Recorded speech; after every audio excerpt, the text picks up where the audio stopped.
আসন্ন জাতীয় সংসদ নির্বাচন 2026 উপলক্ষে বর্ডার গার্ড বাংলাদেশ সারা দেশে তার নির্বাচনী দায়িত্ব পালন করার জন্য সম্পূর্ণভাবে প্রস্তুত রয়েছে।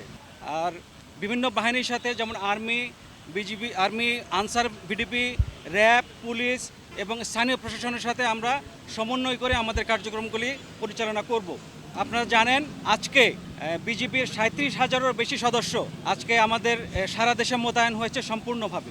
নির্বাচন কমিশন এবং আমাদের যে সরকারের বিভিন্ন নির্দেশনা, সেই নির্দেশনাগুলি কঠোরভাবে অনুসরণ করে এবং রাজনৈতিকভাবে সম্পূর্ণভাবে নিরপেক্ষ থেকে আমরা আইন শৃঙ্খলা রক্ষা এবং ভোটারদের ভোটদানে নিশ্চিতকরণের লক্ষ্যে আমরা অন্যান্য বাহিনীর সাথে সমন্বয় করে সর্বদা আমাদের কাজটা করে যাব।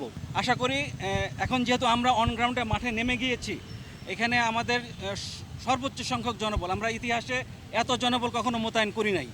আমরা এই জনবল এখন সমস্ত জায়গায় রয়েছে এবং যে কোনো পরিস্থিতি মোকাবেলায় আমরা যেখানে এবং প্রত্যেকটা ভোট কেন্দ্র আমরা রেকি করছি।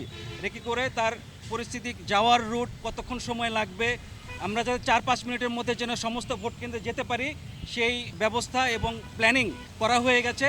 এখন অন গ্রাউন্ডে আমরা সেটা কার্যকর করব।